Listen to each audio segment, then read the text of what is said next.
겠습니다. 하나님 아버지, 주님의 은혜와 사랑을 감사합니다.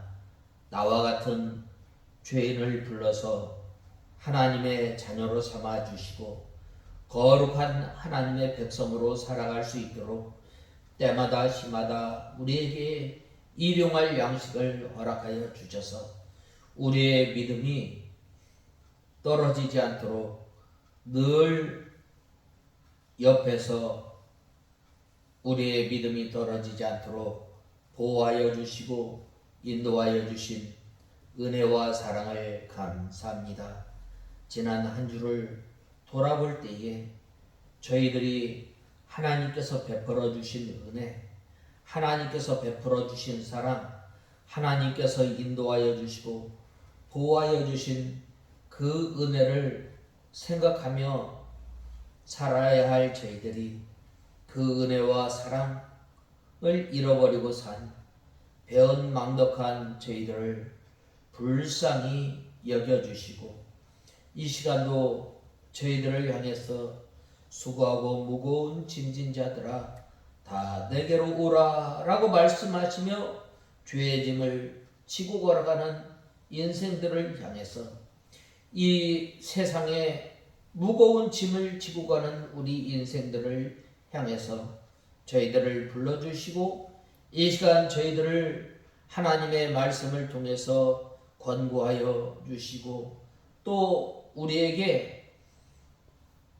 무거운 짐, 죄의 짐을 벗어버리고 이제는 주님께서 우리들에게 가벼운 짐을 메어주시고 나를 따르라고 하신 주님, 하나님 아버지 저희들이 주님께서 메어주신 짐을 지고 주님을 배우며 주님을 따라 사는 저희들 되게 하여 주시옵소서. 하나님 아버지 광야와 같은 이 세상에 살게 하시고 이 광야와 같은 이 세상에서 살아갈 때에 저희들이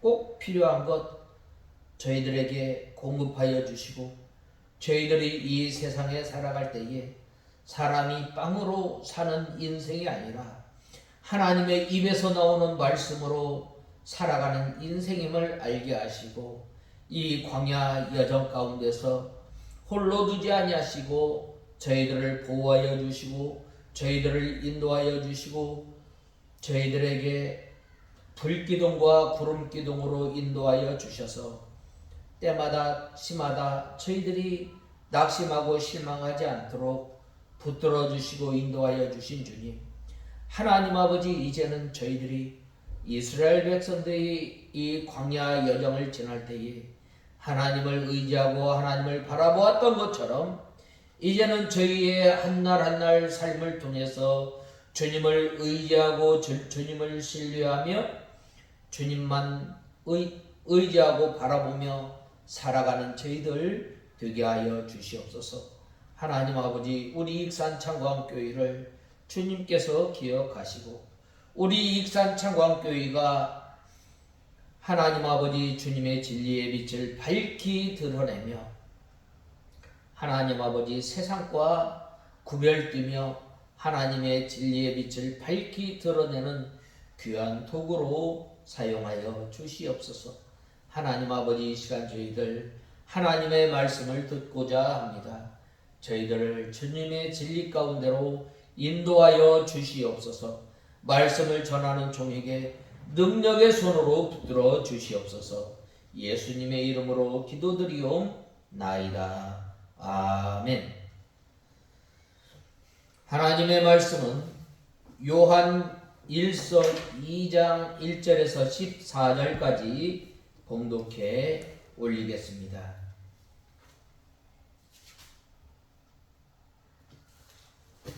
요한 1서 2장 1절에서 14절까지 봉독해 올리겠습니다.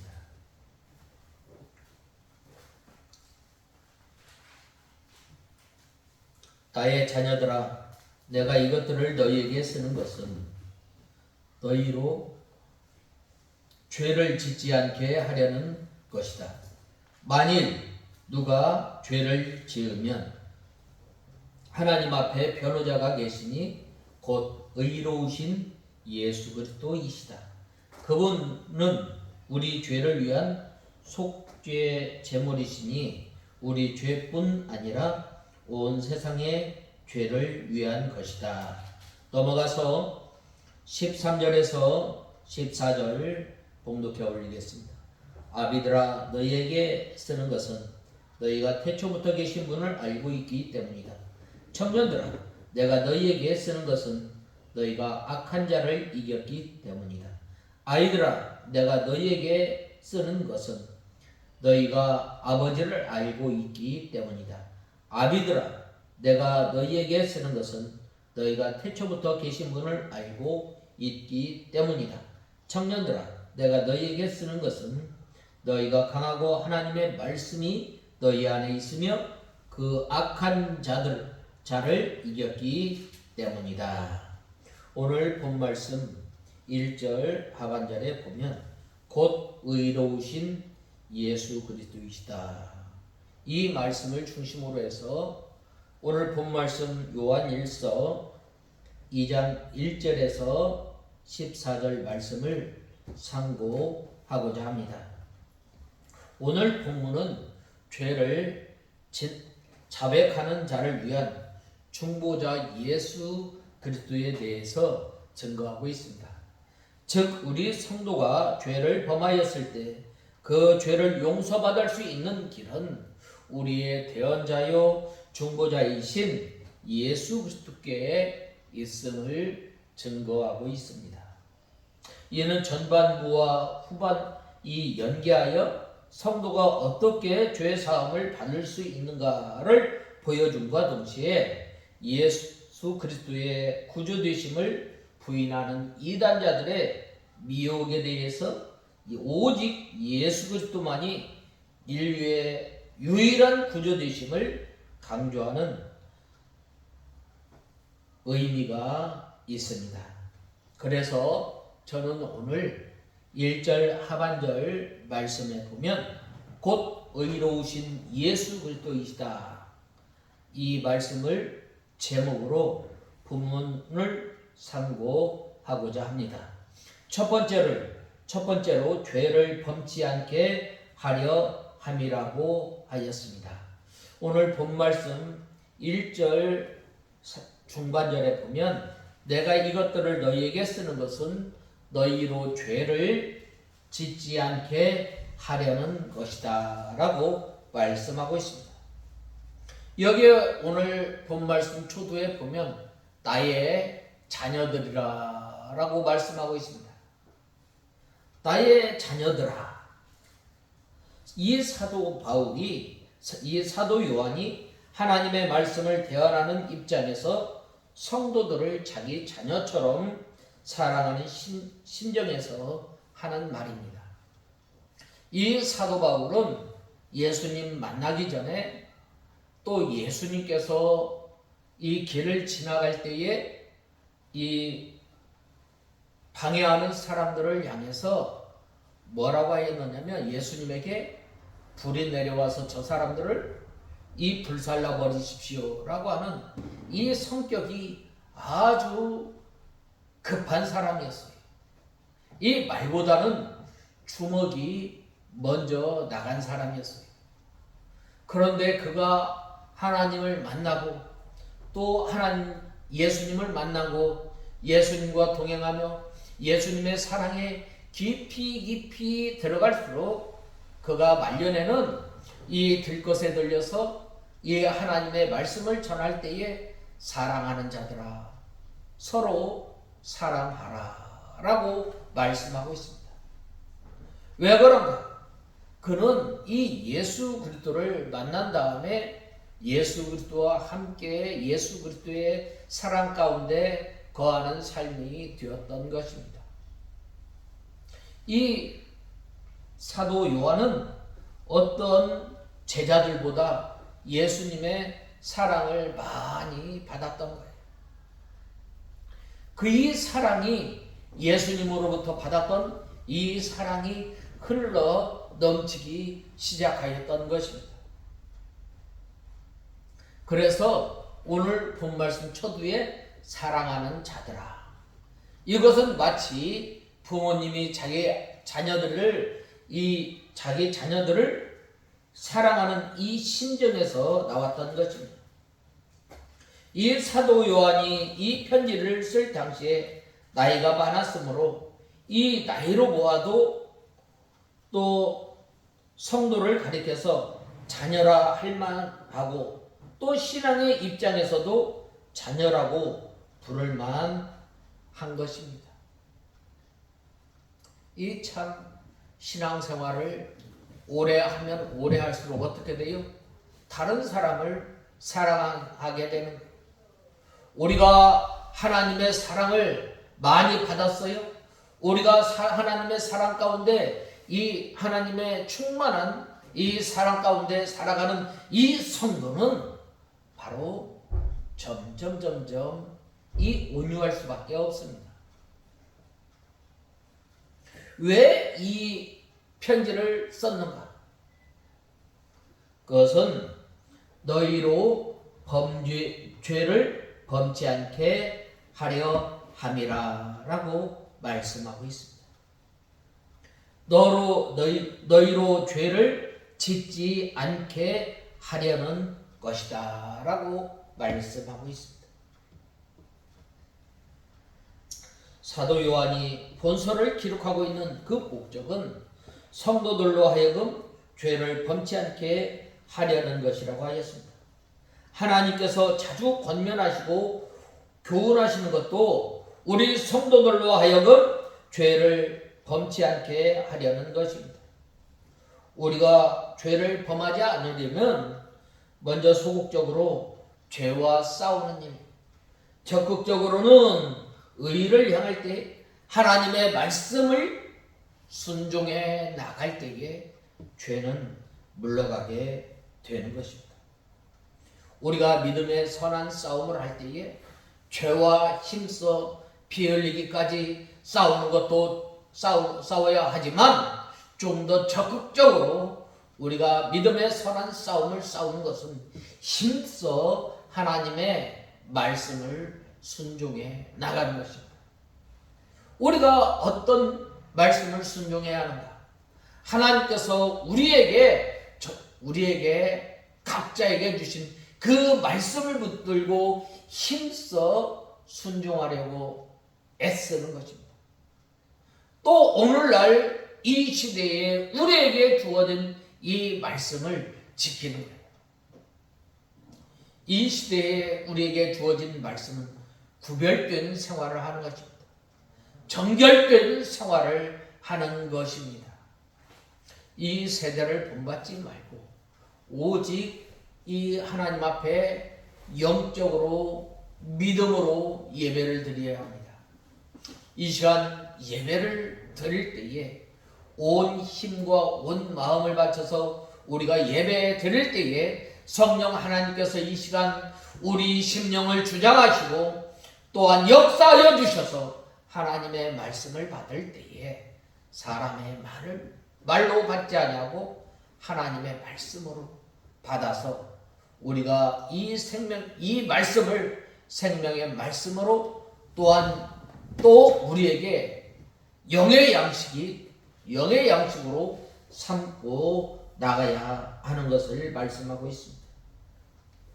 그러므로 우리 성도가 적극적으로 의를 향할 때에 죄는 물러가는 것입니다. 특별히 오늘 본 말씀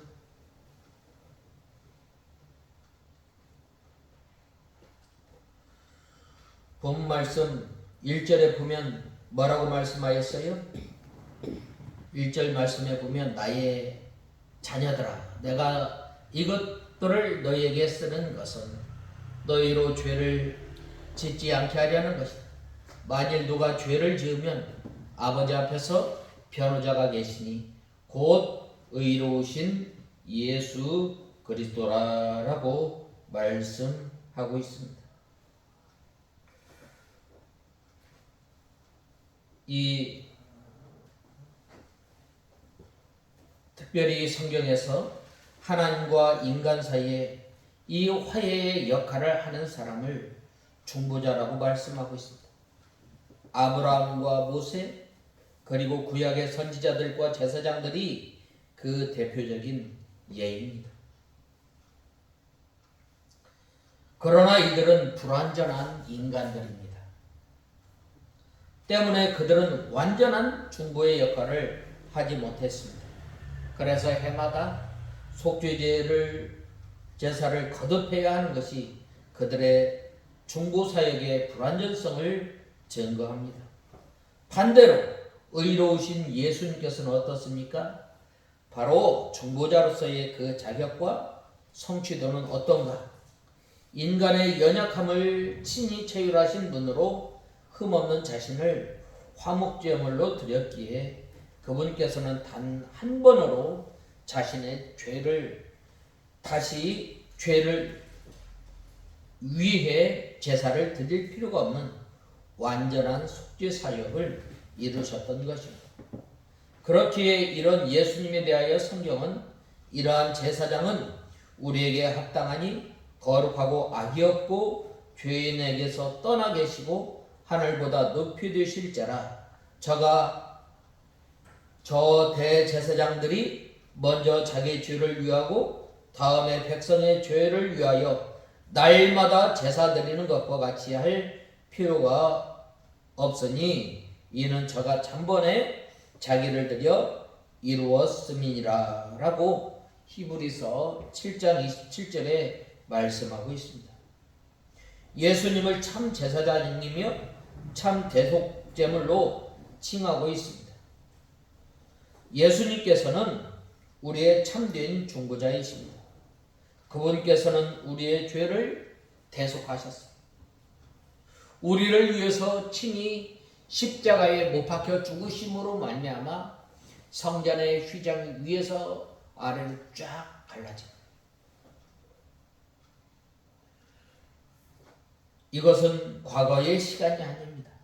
현재에도 예수님의 중보 사역은 계속되고 있습니다. 예수님의 재림이 이루어질 때까지 계속 이루어지는 것입니다. 여기에 성도가 가지는 안정감이 생기는 것입니다. 예수님께서 우리의 중보자가 되셨다라는 사실이 우리 각 개인에게 어떤 의미가 있는가?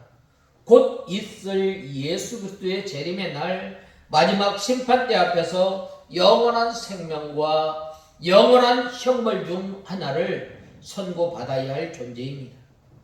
물론 이 세상 사람들은 사단의 속임수로 영적 감각이 무뎌져서 이것을 깨닫지 못하지만 죽음 앞에 사람들이 두려워하는 것을 보면 이 심판의 엄중함을 가히 예측할 수 있습니다.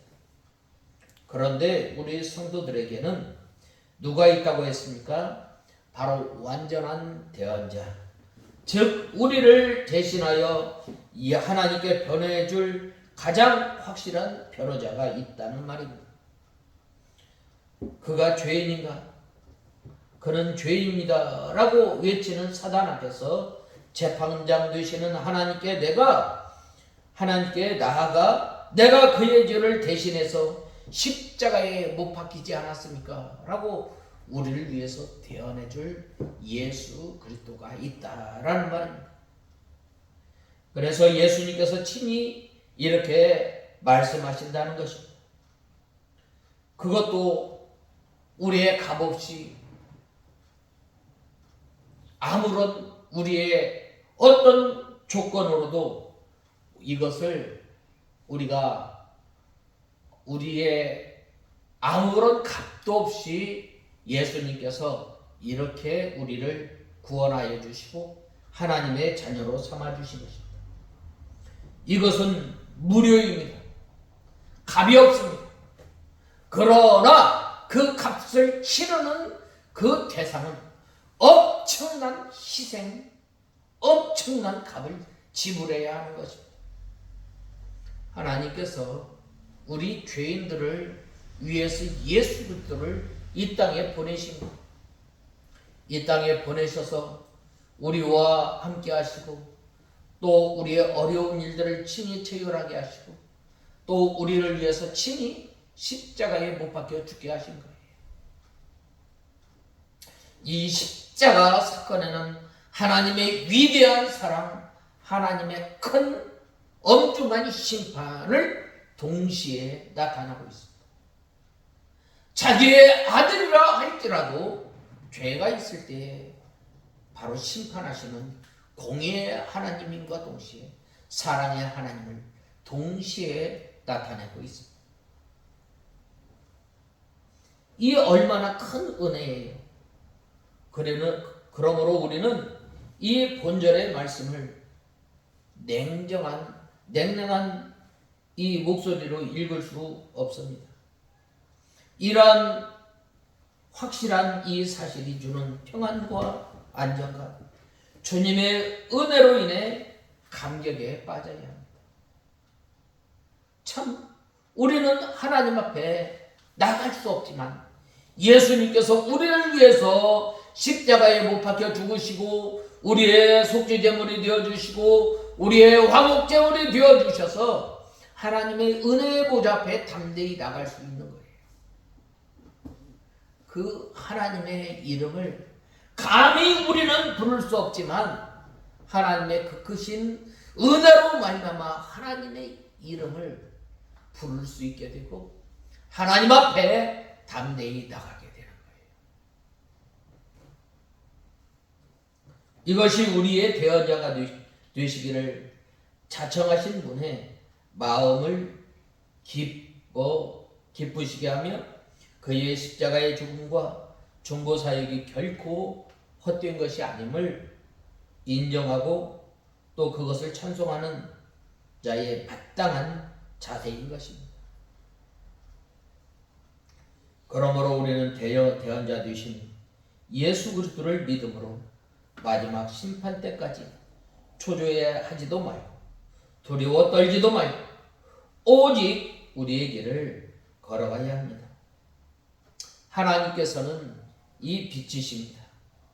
영원하고 참된 생명을 주시는 빛이시며 기쁨을 가져다 주시는 빛이시고 바른 길을 가게 해 주시는 빛이십니다. 그러므로 참 빛으로의 하나님을 모시고 사는 사람들은 즉 하나님의 빛 가운데 거하는 사람들은 영원한 생명을 소망하며 그것을 위해 살아가고 하늘의 신령한 기쁨을 누리며 살아감과 동시에 바르고 의로운 길로만 걸어 살아나가는 것입니다. 그런데 만약 그의 삶의 모습이 이렇지 않다면 그는 진정 빛으로서의 하나님을 아는 자라 할 수 없으며 그 빛을 온전히 받아 누리며 그 안에 사는 자라고 할 수 없는 것입니다. 그러므로 이제 우리 모두는 이 빛 되시는 이 자녀답게 영생과 기쁨과 진리의 빛을 알고 그 빛을 비추는 저와 여러분이 다 되어야 하겠습니다. 그 빛을 바라는 온전한 주님의 자녀들이 되어야 하겠습니다. 그 다음에 두 번째로는 우리를 위한 화목제물이니 우리만 위할 뿐 아니요 온 세상의 죄를 위하심이라 라고 2절에 보면 말씀하고 있습니다. 곧 의로우신 예수 그리스도이시다 라고 하였는데 우리를 위한 화목제물 우리만을 위할 뿐만 아니라 온 세상의 죄를 위함이심이라 라고 말씀하고 있습니다. 예수님께서는 우리와 온 세상의 죄를 위하여 화목제물이 되셨습니다. 이것은 구약시대에 하나님 앞에 드리는 이 제사 제도를 통해서 장차 오실 예수 그리스도를 예표하셨고 또 때가 참에 그 예표되었던 것이 이제는 실체가 되었던 것입니다. 온 세상이라고 했는데 꼭 꼭 전 세계를 가리키는 것이 아닙니다. 여러 곳에서 많은 사람들을 온 세상이라고 하였습니다. 그러므로 온 세상의 죄는 세상 각처에 있는 택한 모든 백성들의 죄를 가리키는 거예요. 예수님께서 온 인류를 위해서 이 땅에 오시고 피를 흘리신 게 아니라 세상 각처에 흩어져 있던 창세전부터 택하신 하나님의 백성들을 위해서 예수님께서 피 흘리시고 또 우리의 화목제물이 되어주시고 대속제물이 되어주신 것입니다. 예수 그리스도께서 택한 백성들의 죄를 위하여 피 흘려 화목제물이 되신 것입니다. 불택자는 속죄와 구원의 은총을 받지 못합니다. 그러나 택한 백성으로 말미암아 예수 그리스도의 은혜와 복이 어느 정도 이 불택자에게도 미치게 됩니다. 예를 들면 성도를 통하여 비추어 나가는 하나님의 빛을 볼 수 있고 성도에게 주시는 복에 간접적으로 참여할 수 있고 심판의 연기와 자연 은총의 복에 참여하는 것입니다. 그러나 이 구절의 말씀으로 무제한 속죄를 주장하는 것은 옳지 않습니다. 성경에는 분명히 택자와 불택자가 있고 곡식과 가라지, 양과 염소의 구별이 있습니다. 그뿐 아니라 예수 그리스도께서 불신자를 위해서 이 피를 흘렸다고 하면 믿지 않고 죽은 자들을 위하여 흘린 피는 효력이 없는 피가 됩니다.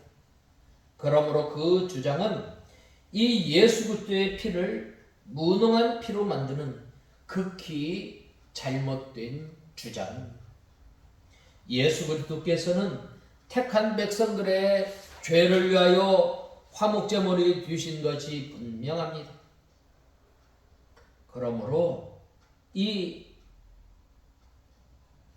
우리는 바로 화목제물로 오신 이 예수 그리스도, 오직 예수 그리스도만이 우리의 죄를 사하시는 분이시요 하나님과 우리 사이에 중보되심을 우리는 알아야 합니다. 세 번째로 그의 계명을 지키면 저를 아노라. 그의 계명을 지키지 아니하는 자는 그 속에 있지 아니하되라고 말씀하고 있습니다. 오늘 본문 말씀에 보면 우리가 그분의 계명을 지키면 이것으로 우리가 그분을 알고 있다는 것을 알게 된다. 하나님을 안다고 말하면서 그분의 계명을 지키지 않는 자는 거짓말쟁이이며 진리가 그 사람 안에 있지 않다라고 말씀하고 있습니다. 우리가 예수 그리스도 안에 있는가? 이 포도나무와 이 가지의 비유를 통해서 예수 그리스도와 우리 성도와의 이 연합 관계에 대해서 말씀하고 있는데, 우리가 이 가지가 이 뿌리에 잘 붙어 있으려면 어떻게 해야 돼요? 항상 붙어 있어야 합니다. 하나님과 늘 교제해야 한다는 말입니다. 참으로 하나님을 믿고 알게 되면 말씀을 지키게 됩니다. 내가 어떻게 구원받았으며 어떻게 하나님의 자녀가 되었든지 이것을 생각하면 바로 이 하나님의 말씀을 지키게 돼요. 내가 이 말씀을 지키지 않으면 벌받을까 두려워 떨며 지키는 하나님의 말씀이 아니라 하나님의 그 크신 사랑에 감사감격하여서 하나님의 말씀을 지키는 거예요. 참 하나님의 사랑을 알면 알수록 우리가 어떻게 돼요? 바로 이 하나님의 말씀 가운데 거하게 되는 것입니다. 어떤 사람이 부모님을 효도하게 돼요? 부모님으로부터 많은 혜택을 받고 또 많은 유산을 받은 사람이 바로 부모님 앞에 부모님에게 효도할까요? 절대 그렇지 않습니다. 부모님의 사랑을 깨달은 사람이 부모님의 마음을 평안하게 하고 부모님을 기쁘시게 하고 부모님께 효도하는 것처럼 하나님의 사랑을 깨닫는 사람이라야 바로 하나님의 말씀 가운데 거하게 되고 하나님의 말씀을 순종하게 되는 것입니다.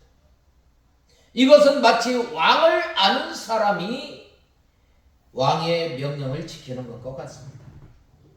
왕의 명령을 지키지 않는 것은 왕이 어떤 사람인가 모르는 사람입니다. 그러므로 하나님을 안다고 하면서 하나님의 계명, 그 계명을 지키지 않는 자는 거짓말하는 자요 그 속에 진리가 없는 자임을 말씀하고 있습니다. 하나님을 아는 자는 계명을 지키지 않는 자에게는 심판하여 벌을 주시고 계명을 지키는 자에게는 기뻐하여 상 주시는 하나님이심을 알기 때문에 기쁨으로 이 하나님의 말씀을 지키게 된다는 말입니다. 세상 왕의 권세를 아는 자도 왕의 말을 두려워하여 그 명령을 지키는데 하물며 하나님의 권세를 아는 자가 어찌 그 명령을 지키지 않을 수 있겠어요?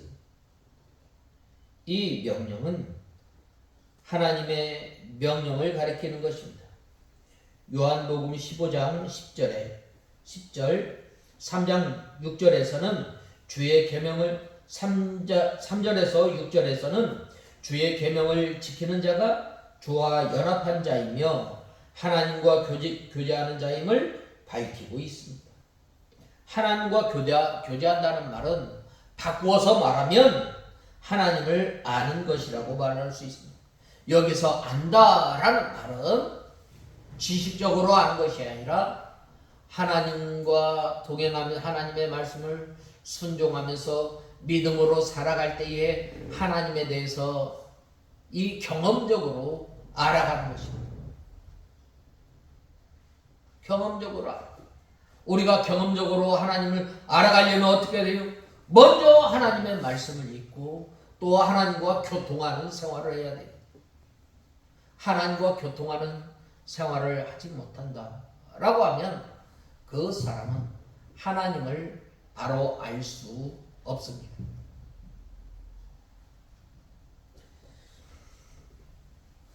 물론 여기에서 알면 하나님에 대한 피상적인 지식적 알미 아니라 하나님 계명의 준수를 통하여 체험하게 되는 실제적인 지식을 의미합니다. 따라서 하나님을 아누라고 하면서 그 계명을 지키지 않는다면 그 사람은 결코 하나님을 아는 사람이라고 말할 수 없습니다. 하나님을 아는 사람은 반드시 그 명령을 행하게 되는 것입니다. 그러한 의미에서 사도 요한은 그리스도를 아는 자는 그리스도의 계명을 지킨다고 말하고 있는 것입니다. 다음에서 7절에서 11절에서는 예수 그리스도의 계명 준수의 핵심이 사랑의 실천에 있음을 밝히고 있습니다.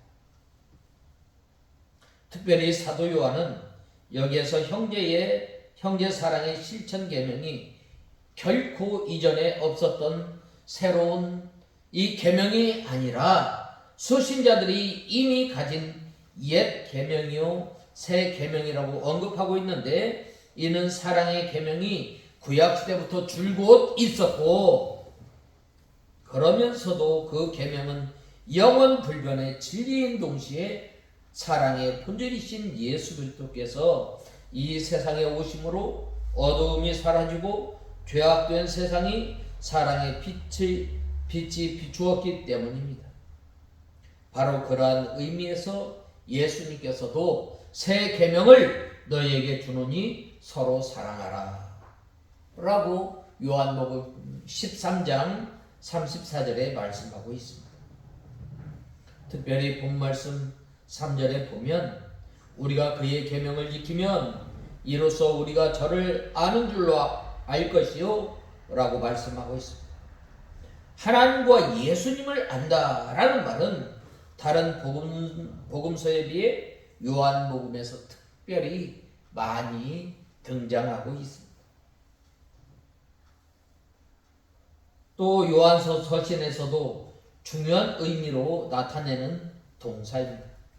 그러나 이 알다라는 것은 우리가 일반적으로 알고 있는 지각하다라는 의미를 넘어서고 있습니다. 즉 지각으로 알 뿐만 아니라 마음으로 사랑하는 것입니다. 마음으로.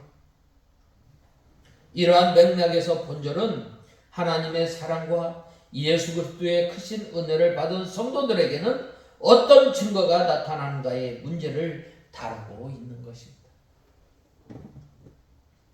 어떻게 성도들은 예수님을 알고 사랑한다고 확신할 수 있겠어요?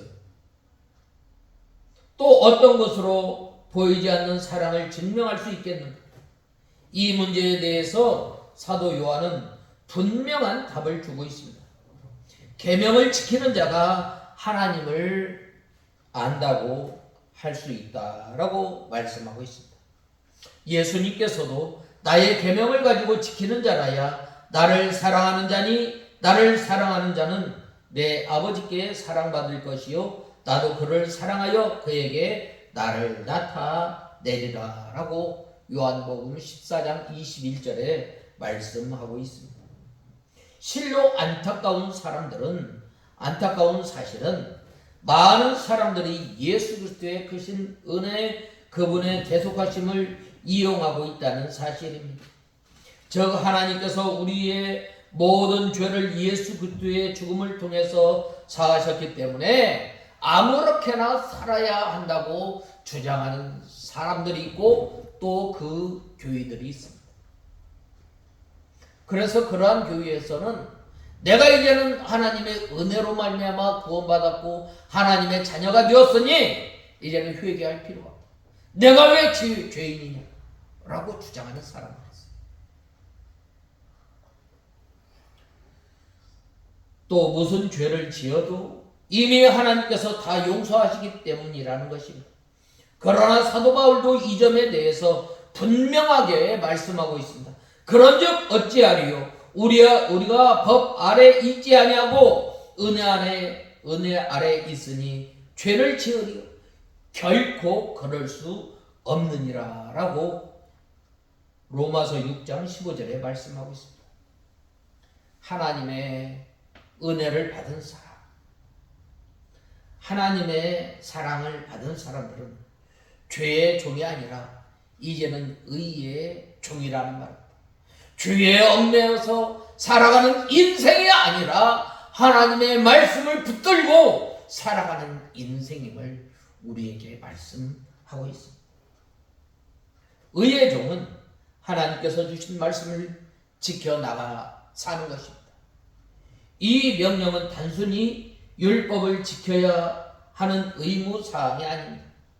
이것은 예수님의 말씀대로 예수님의 사랑을 전제하고 있습니다. 그러므로 예수님을 사랑한다고 하면서 예수님의 계명을 지키지 않는다는 것은 예수님을 사랑하지 않는다는 것입니다. 다시 말해서 예수님을 사랑하게 되면 예수님의 계명을 지킬 수밖에 없다는 말입니다. 우리가 어떻게 구원받았어요?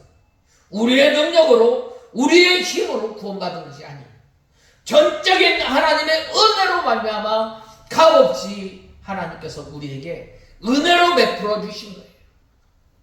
하나님 편에서는 큰 희생을 치르면서 우리를 하나님의 자녀로 삼아 주셨다. 이 사랑을 깨달을 때에 어떻게 되는 거예요? 하나님의 말씀을 순종하지 않으려야 하는 수가 없습니다. 이 시간 예배를 드릴 때에 우리의 온 몸과 온 마음을 바쳐서 하나님 앞에 예배를 드리게 돼요. 그러한 사람이 바로 하나님을 사랑합니다.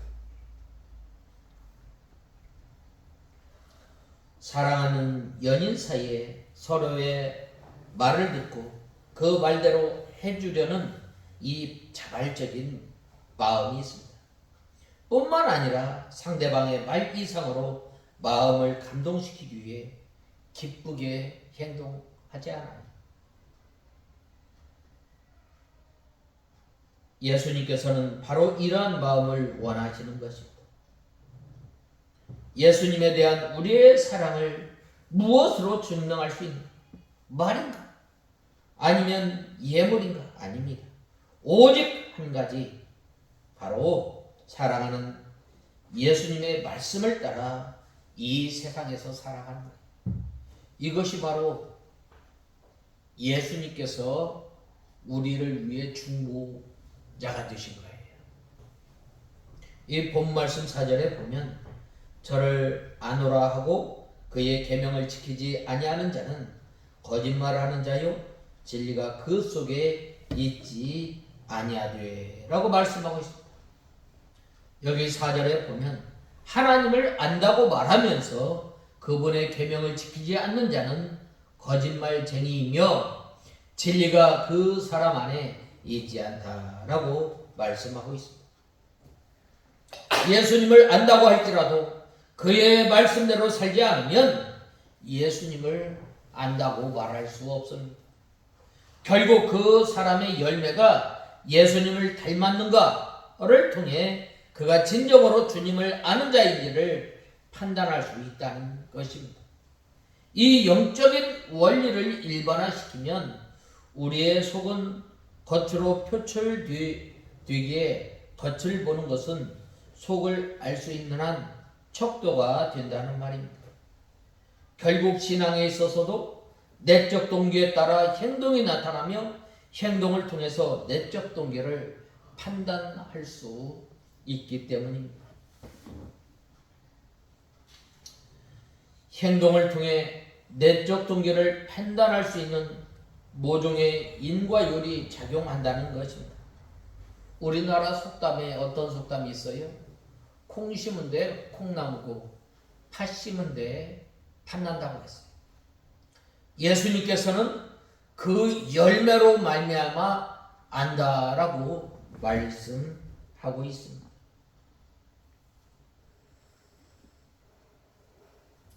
이것은 인과율을 나타내는 말입니다. 이러한 인과율이 기독교 복음과는 상관없다고 생각할 수 있습니다. 우리가 아무리 죄를 짓는다고 해도 우리를 위해 예수님께서 돌아가시지 않았는가? 따라서 우리는 오직 은혜로 용서함 받았으니 인과율은 기독교와 상관이 없다라고 말할 수도 있습니다. 그러나 잘 생각해 보면 인과율이 가장 적용하는 것이 기독교임을 알 수 있습니다. 인과율이 없다면 예수님께서 죽으실 필요가 있었겠는가? 결코 아닙니다. 예수님께서는 인과율에 따라 우리의 죄의 대가를 치르시기 위해 죽으신 것입니다. 죄의 삭은 무엇인가? 죄의 삭은 무엇인가? 죄의 삭은 사망입니다. 인간은 죽음으로서만 반드시 그 죄의 대가를 치를 수 있는 것입니다. 이것이 하나님께서 정하신 법칙입니다. 또 피 흘림이 없으면 사함도 없는 것입니다. 물론 누군가 죄 없는 자가 대신 죽어준다면 그 죄를 해결받을 수 있습니다. 그런데 우리 인간들 가운데는 죄 없는 자가 하나도 없습니다.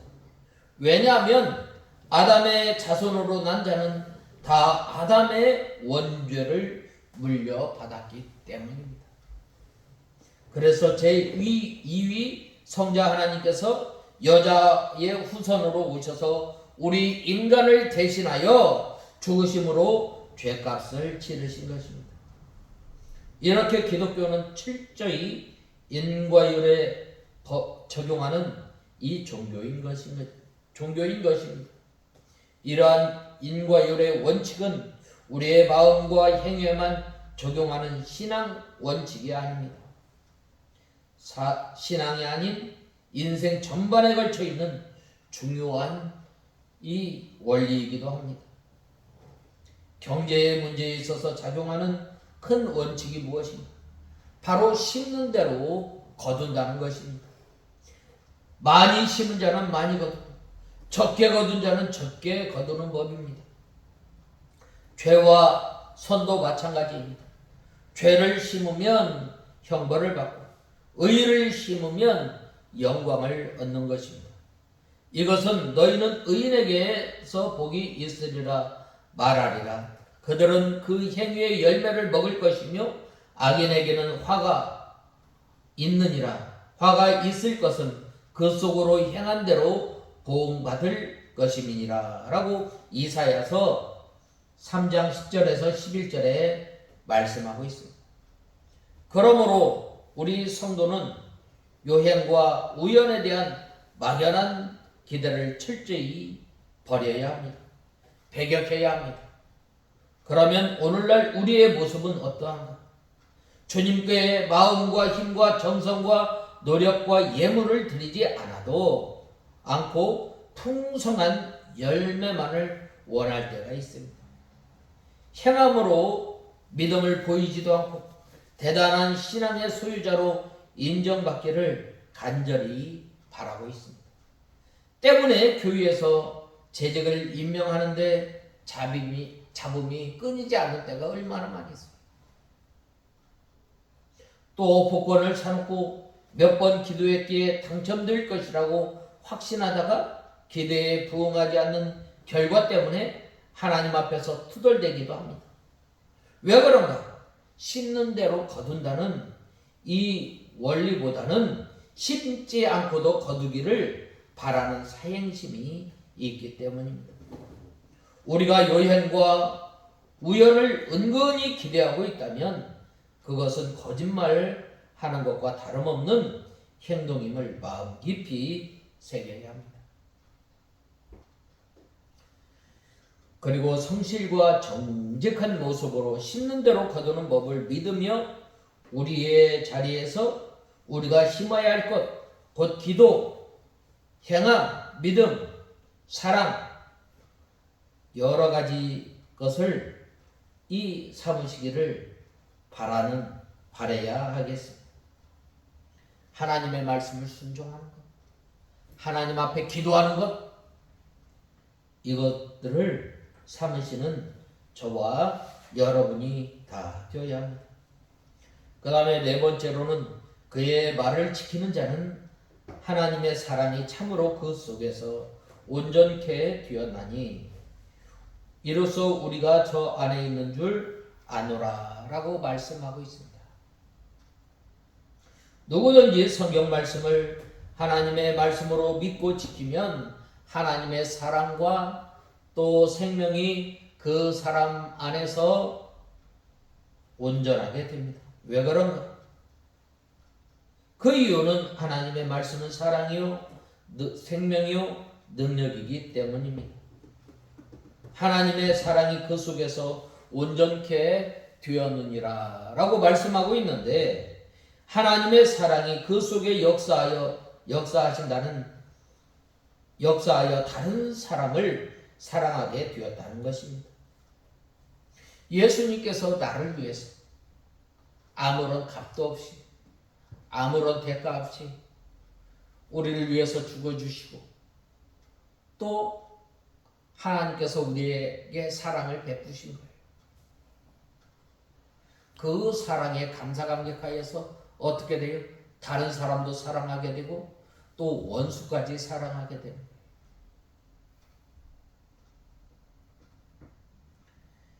우리가 저 안에 있는 줄 아노라 라고 하였는데 하나님의 명령을 지키는 자는 그리스도 안에 있다라는 말입니다. 그리스도 안에 있다라는 말은 때마다 시마다 날마다 이 예수님의 살과 피를 먹는 생활을 하는 거예요. 우리는 약하지만 예수 그리스도를 의지하게 되고 예수 그리스도의 생명으로 살게 되고 또 하나님의 말씀을 순종하면서 살아가는 거예요. 내 힘으로 살아가는 것이 아니라 하나님께서 주시는 힘으로 살아가는 그 사람이 예수님이 내 안에, 내가 예수님 안에 살아가는 삶입니다. 이러한 사람이 날마다 예수님의 살과 피를 먹음으로 인해서 예수님이 내 안에, 내가 예수님 안에 거하는 삶을 살아가는 것입니다. 다시 말해서 성도가 이 믿음의 세계, 신령한 세계에 들어가 예수 그리스도 안에서 하나님과 영적 교통이 이루어진다는 말입니다. 내 힘으로 살아가는 것이 아니라 하나님께서 주시는 힘, 능력으로 살아갈 때에 하나님을 의지하게 되고 하나님을 바라보게 되고 또 하나님께서 주시는 그 힘과 능력으로 살아가는 사람, 또 어떻게 하면 하나님의 은혜 가운데 좀 더 살아갈 수 있을까라고 하나님 앞에 나가는 성도, 이러한 그 하나님의 은혜 가운데 살아가고자 하는 그 소망을 가지고 나갈 때에 바로 이 교통이 이루어진다는 말입니다. 이 본 말씀 5절에 누구든지 그의 말씀을 지키는 자는 하나님의 사랑이 참으로 그 속에서 온전케 되었나니 이로써 우리가 저 안에 있는 줄 아노라 라고 말씀하고 있습니다. 사도 요한은 이 구절에서 하나님의 사랑이 온전히 녹아있는 사람은 그 말씀을 지킨다라고 말씀하고 있습니다. 이는 열매로서 그 나무를 알아본다라고 말씀하신 예수님의 말씀, 곧 그의 열매로 그들을 알지니 가시나무에서 포도를 또는 엉겅퀴에서 무화과를 따겠느냐. 이와 같이 좋은 나무마다 아름다운 열매를 맺고 못된 나무가 나쁜 열매를 맺나니 좋은 나무가 나쁜 열매를 맺을 수 없고 못된 나무가 아름다운 열매를 맺을 수 없느니라. 아름다운 열매를 맺지 아니하는 나무마다 찍혀 불에 던지우니라. 이러므로 그의 열매로 그들을 알리라 라고 말씀하고 있습니다. 그것은 나무와 열매는 둘이 아니라 하나라는 말입니다. 좋은 나무는 좋은 열매를 맺고 나쁜 열매는 나쁜 열매를 맺게 되어 있습니다. 이를 인간에게 가만히 들여다보면 하나님의 자녀로서 정체성과 자부심을 가진 성도는 하나님의 계명을 지키게 되어 있습니다. 그래서 하나님의 자녀는 하나님의 자녀로서의 열매를 맺게 되고, 그러나 세상에 속한 사람은 세상의 열매를 맺을 수밖에 없습니다. 예수님께서는 자신을 참 포도나무요 우리를 그의 나무 가지라고 비유하셨습니다. 그러면서 내 안에 거하라, 나도 너희 안에 거하리라. 가지가 포도나무에 붙어있지 아니하면 절로 과실을 맺을 수 없음과 같이 너희도 내 안에 있지 않으면 그러하리라 라고 말씀하고 있습니다. 우리는 가지로서 포도나무에 붙어 있어야 합니다. 이 붙어 있어야 한다, 붙어 있다라는 말은 바로 늘 예수님 안에 거하는 삶입니다. 우리가 예수 그리스도를 믿을 뿐만 아니라 우리가 하나님과 교통해야 돼요. 하나님과 교통하려면 하나님과 막힌 것이 없이 늘 하나님과 뚫려 있어야 합니다. 그것은 바로 회개하는 생활을 통해서 나타나는 거예요. 우리 자신을 돌아보는 거예요. 우리가 하나님의 말씀을 순종하지 않을 때에 순종하지 못한 것을 붙들고 원한을 가지고 하나님 앞에 늘 우리의 부족한 것, 우리의 연약한 것, 우리가 자주 쓰러지고 넘어지는 그 말씀을 붙들고 하나님 앞에 나가야 하는 거죠. 그래야 할 때에 바로 예수 그리스도 안에 거하는 것입니다. 포도나무에 붙어있는 가지는 포도 열매를 맺게 되어 있는 것과 마찬가지로 예수님 안에 있는 성도들은 의의 열매를 맺을 수밖에 없습니다. 예수님의 성품을 닮아갈 수밖에 없는 것입니다. 그러므로 우리는 예수님을 떠나서 아무것도 알 수 없는 인생임을 알아야 합니다. 단지 우리의 노력은 포도나무이신 예수님께 항상 붙어 있기만 하면 되는 것입니다. 하나님의 은혜에서 떠나지 않아야 하는 것입니다. 그러면 예수님께 속한 좋은 열매를 맺는 것입니다. 이 사실을 기억하면서 주님을 떠나지 않는다는 결단과 이 실천으로 항상 좋고 아름다운 과실을 맺는 풍성한 삶을 살아가는 저와 여러분이 다 되어야 하겠습니다. 그 다음에 5번째, 저 안에 거한다 하는 자는 그의 행하시는 대로 자기도 행할지니라 라고 말씀하고 있습니다. 하나님과 예수 그리스도 안에 거하는 자는 예수님께서 행한 대로 다른 사람을 사랑해야 합니다. 예수님께서 제자들을 사랑하셨어요. 누구까지 사랑하셨어요? 자기를 배반한 이 가룟 유다까지 사랑합니다. 참 우리가 이 세상을 살아가면서 참 사랑하기가 참 왜 그리 어려운지, 우리가 세상을 살아가면서 이 참 사랑할 만한 사람을 만나는 것뿐만 아니라 저 사람만 봐도 고개를 돌리는 그러한 사람도 만나게 돼요. 하나님께서 우리는 하나님 앞에 가까이 나갈 수 없어요. 왜 그런가? 우리는 죄인이 하나님께서 베풀어 주신 그 은혜를 고의적으로 배반하며 하나님의 은혜를 등 돌리고 살아가는 사람들, 그런 사람들을 하나님께서 우리를 사랑하여 주셨어요. 로마서 5장 8절에 보면 뭐라고 말씀하셨어요? 우리가 아직 죄인 되었을 때에 하나님께서 우리를 사랑하셨다는 거예요. 참 이 말씀을 생각해 보면 감사할 수밖에 없는 거예요.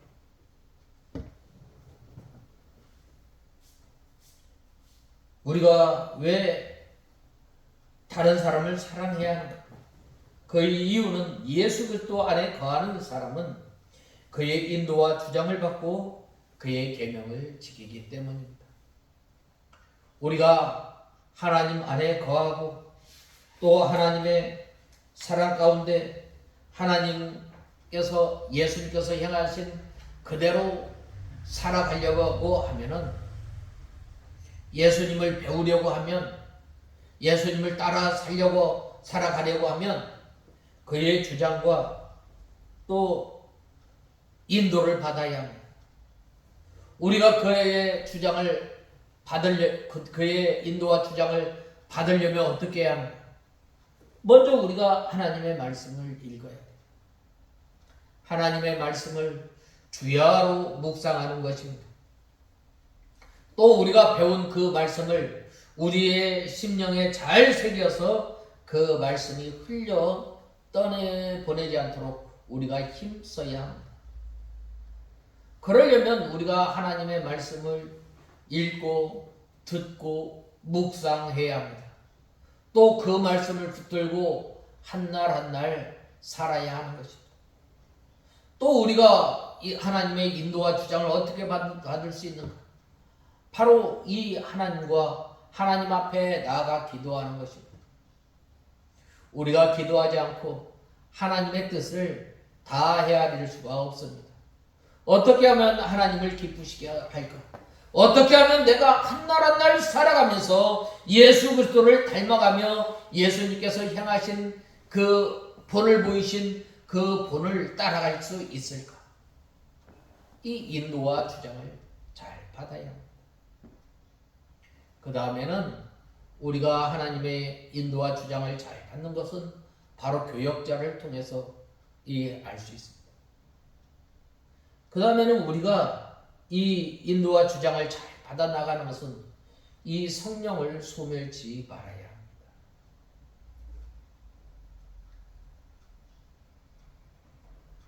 특별히 오늘 본 말씀 6절에 보면 저 안에 거한다 하는 자는 그의 행하시는 대로 자기도 행할지니라 라고 말씀하고 있습니다. 하나님 안에 거한다는 의미는 보통 의미가 아닙니다. 그것은 거룩하신 하나님 안으로 신의 성품을 가지고 들어간다는 말입니다. 신의 성품은 무엇인가? 하나님의 지혜, 능력, 사랑, 인애, 긍휼, 이러한 하나님의 성품을 닮아 나가는 것입니다. 그렇게 되면 그는 하나님 안에서 살고 하나님께서는 그 사람 안에 거주하시게 됩니다. 이렇게 되면 하나님의 뜻대로 살게 하는 수 없음을 우리는 알아야 합니다. 예수님의 삶이 바로 이러한 삶이셨습니다. 하나님께서는 당신의 은혜를 받은 사람들이 세상에서 알아서 살아가도록 그냥 내버려 두지 않았습니다. 만약 그렇다면 우리 힘으로 이 세상의 이 죄악의 세력을 능히 이기지 못합니다. 그러나 예수님께서 죽으심으로 죄짓기 좋아하는 우리가 죽고 예수님께서 살아나심으로 우리는 새 생명으로 거듭나게 된 것입니다. 사도 바울은 이 사실을 다음과 같이 고백하였는데 내가 그리스도와 함께 십자가에 못 박혔나니 그런즉 이제 내가 산 것이 아니요 오직 내 안에 그리스도께서 사신 것이라. 이제 내가 육체 가운데 사는 것은 나를 사랑하사 나를 위하여 자기 몸을 버리신 하나님의 아들을 믿는 믿음 안에서 사는 것이라 라고 갈라디아서 2장 20절에 말씀하고 있습니다. 그러므로 우리는 결코 혼자가 아닙니다. 예수님께서 우리 안에 사심으로 우리는 그분과 함께 살아가게 되는 것입니다. 따라서 우리의 행함은 달라질 수밖에 없습니다. 어떻게? 바로 예수님께서 행하신 대로 행하게 되는 것입니다. 왜냐하면 우리 속에 우리가 주인으로 있는 것이 아니라 우리가 죽고 오직 예수 그리스도께서 우리의 주인이 되시기 때문입니다. 그렇다면 예수님께서 행함이란 무엇을 의미하는가? 그것은 바로 형제를 사랑하는 거예요. 하나님의 말씀을 죽기까지 복종하는 것입니다. 요한복음에 보면 13장 34절에 새 계명을 너희에게 주노니 서로 사랑하라. 내가 너희를 사랑한 것 같이 너희도 서로 사랑하라 라고 말씀하고 있습니다. 예수님께서 우리를 어떻게 사랑하셨어요? 우리를 이 암탉이 병아리를 품듯이 우리를 품어주시고 우리를 십자가에 못 박혀 죽으심으로 말미암아 우리를 영원한 사망에서 영원한 생명 가운데로 우리를 건지셨다는 것입니다. 그분께서는 우리 죄를 위해 죽기까지 사랑하셨습니다. 마찬가지로 우리 역시 그분과 같이 형제를 사랑해야 하는 것이 마땅한 것입니다. 우리 성도에게는 더 이상 우리 자신이 사는 것이 아닙니다. 우리가 죽고 우리 안에 거하시는 예수 그리스도께서 사신 것입니다. 그러므로 우리는 모두 그분의 행하신 대로 행하며 사는 저와 여러분이 되어야 합니다. 곧 사랑하는 삶을 살아야 하는 것입니다. 우리가 진정 예수님을 영접하고 예수님께서 우리 안에 거하신다면, 우리 안에 사신다면 우리는 자연히 사랑하는 삶을 살 수밖에 없는 것입니다. 그러므로 우리는 이 사실을 깊이 깨닫고 우리 안에 거하시는 그분 앞에 날마다 순종하며 살아가는 저와 여러분이 다 되어야 하겠습니다. 예수님께서 사랑하심으로 말미암아 우리를 하나님의 자녀로 삼아주셨고 우리를 영원한 죄악 가운데서 건져주시고 우리의 중보자가 되신 그 예수님께서 행하신 것처럼 그 삶을 따라 사는 저와 여러분이 다 되어야 하겠습니다. 다 같이 기도하겠습니다. 하나님 아버지, 주님의 은혜와 사랑을 감사합니다.